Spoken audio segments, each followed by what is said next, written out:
In the final days of middle school, this one girl tried to convince me to hug her during art class. The midsummer sun filtered through the trees just beyond the window she sat in front of. I set down the watercolor paints and looked up to the sunlight reflecting across your stained glass eyes. There was an emotion spreading across your face that 8th grade me could hardly recognize. You were my best friend, but I've never seen you making that face before. But that was a half-truth, because I knew the answer. I suspected the same thing. Nobody had to spell it out to me. I had read enough John Green to understand how you felt about me, but I pretended not to notice. I let your hand slip out of my sweaty hand, never to see you again. Colorful tears.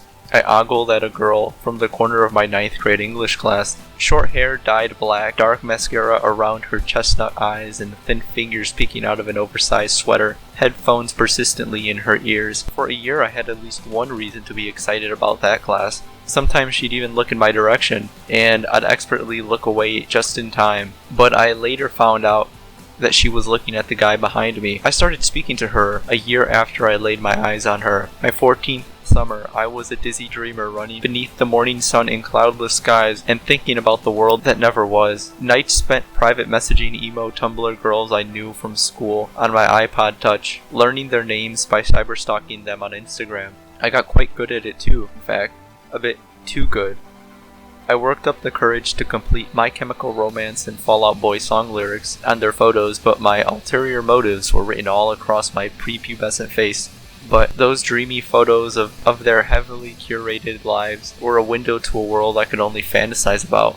I wanted to hold her hand, because maybe she was gonna be the one that saves me.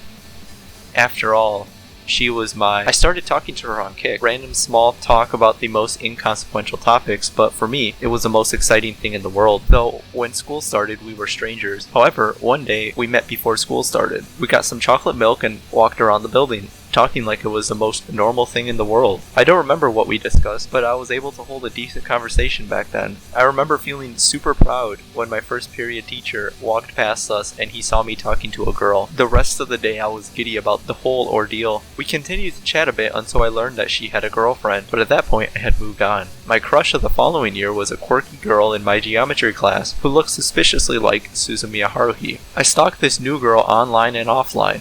I learned her name, phone number, Instagram, friend group, interests, and class schedule unusually fast. I finally talked to her on Halloween of 2015. I slipped an incoherent post-it note into her locker because it worked in my Japanese animes. She was dressed up as some Doctor Who character, if I remember correctly. I tried to force a conversation while she must have been trying to figure out if I was a threat. My heart was beating so fast I thought she could hear it. Love was exciting, and everything that happened before had been leading up to this. I would chat with her whenever I could. I got to know her more, and every moment I saw her, my heart was sent aflutter. The most meaningless conversations were the highlight of the day. One-off messages she sent me had me grinning like a love-struck idiot through the night. She was the one. I wanted to spend every moment with her. I was no longer afraid to love her.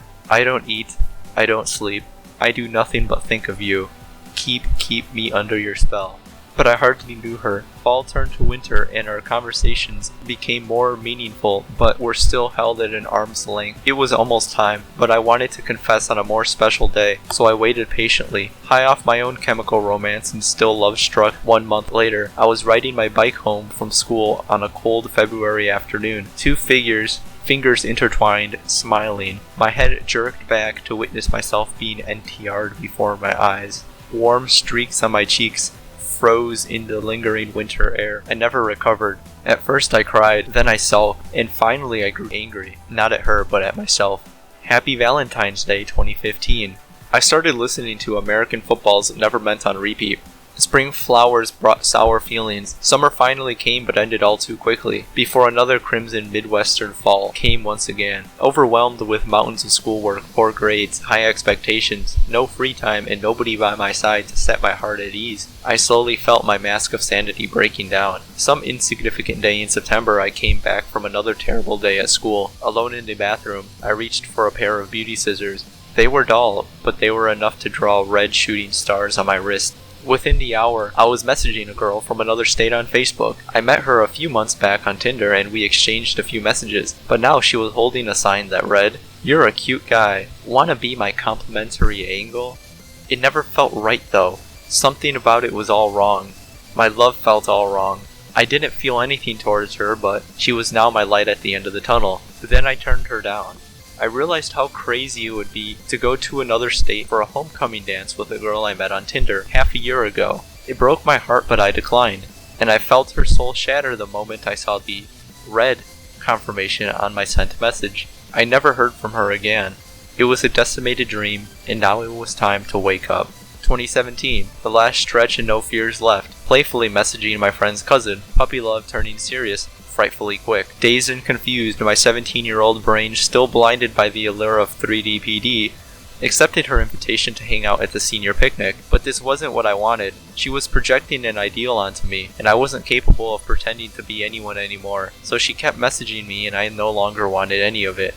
I no longer wanted any of this anymore. Once bitten, twice shy, and I was bitten thrice. The promised day finally came, but I had been ignoring her messages. My love still feels all wrong, and she was smart enough to catch on. Pulsating neon lights of 1,000 stars bouncing across her face, illuminating the softest of features into darkness, our imperfections bubbling to the surface, but they were no longer on my mind. She handed me my yearbook, then I turned and never looked back. Cold burger in one hand, unsigned yearbook under the other. I walked out of the school 3 hours early. I couldn't mentally handle this anymore. I didn't know if I ever wanted it. I think I was simply looking for a cure for my unhappiness.